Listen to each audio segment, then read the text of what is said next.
And even when we get to Garnacho, here's the list: Saka, Foden, Mbappe, Kvaratskhelia, Ousmane Dembele, Leao, Nico Williams, and Michael Olise. None of those wingers have more goals and assists than Garnacho this season. So, do you know how crazy? So, you see what I'm saying? Like, these are facts, you know. These are like, so when you listen to certain narratives, you'll only hear the side of, you know, we saw against Chelsea, he wasn't good. We saw against Pauk, he wasn't good. He's had a tough time, no problem. But that doesn't mean that he's not good enough to play for us. That doesn't mean that he should be discarded. Yes, we can say he needs some time out, or like, you know, like he didn't start against thingy the other day, Leicester, rightly so. Look, you know, Ahmad did his thing. You can say that, but to say like he's just not good, get rid of him, rare. You need to just he's rubbish, he's this, he's that. Well, how do you explain that then?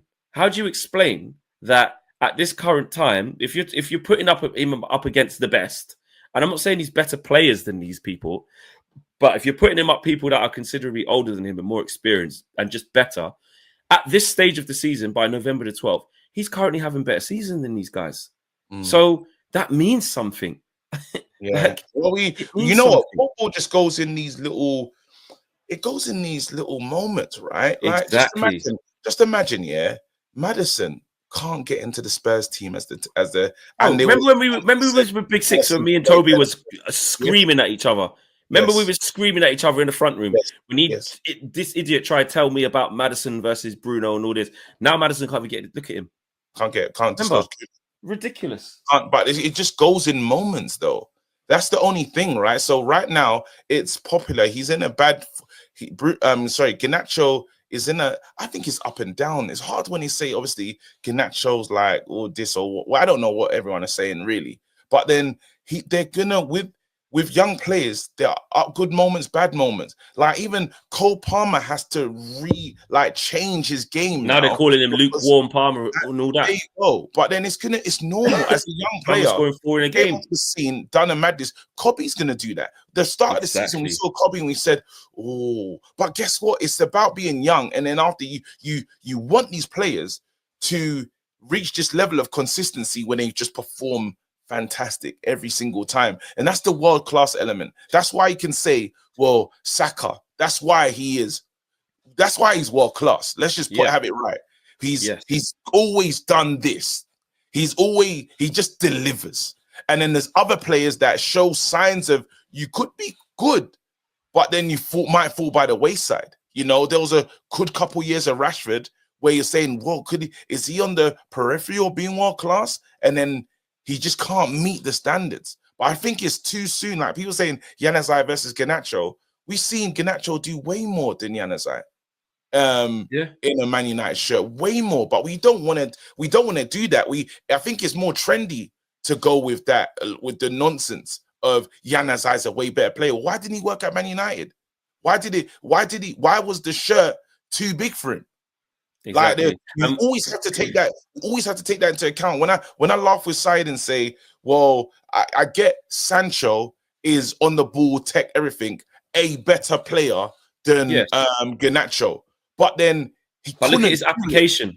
He couldn't do it with the Man United shirt on. This is the same where again people will then flip the argument depending on what side of it you're at. You'll go, this guy's like he's more technically sound. It's like the Martial thing. So he's technically better than Rashford. You know what I mean? He's got good feet. He's more IQ, all of this stuff.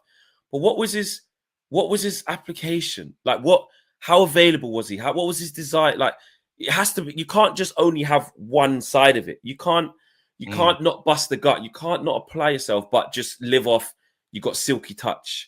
Or like you can control the ball first touch. Like it has to be more than that, because it's even like someone saying there, Arinze, like saying about Elanga, right? Elanga over Garnacho, right? Like, you know, you have to look at like how effective the player is. Are they honest? Do they keep going? Like, can you rely on them? Like, what do they bring? And the truth is, it's a multitude of things. Sancho's not rubbish. Sancho's not a rubbish player. It's a good player, right? But can you play? He's a good player. But can he play here? Can he play in this league? Can he play in this league? Like, he's injured at the moment at Chelsea. We'll see when he comes back. But Pedro Neto already just got a bit about him, quick, direct. You know what I mean? Got stuff. And I just think the players that there's far more players, because look at like how many professional players there are. This is how you sum it up. There's far more average players who just do the right things as a pro than there are world-class super gifted.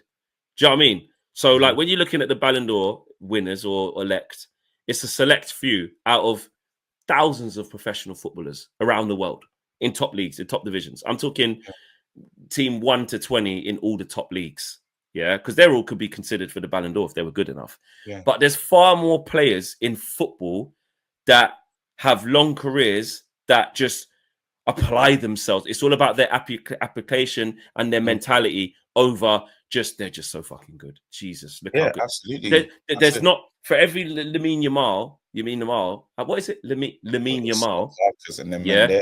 There's horses. Henderson. You know what I'm saying? Henderson, bro. Look at Henderson can't lace Steven Gerrard's boot. Yeah? No.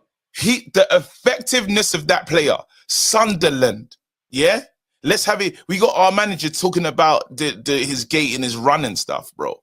Like, you have to understand that guy for Liverpool, effective. So in this way, it comes down to, is he anywhere close to Mascherano? Is he anywhere close to the great players? Look at James Milner. Them man there. Them guys, bro. And you need them. In a squad, you need these guys. And I think what we did is we've got addicted to the obviously wicked tech, and he's just neat and Exactly. You need these different types of players. Ballack.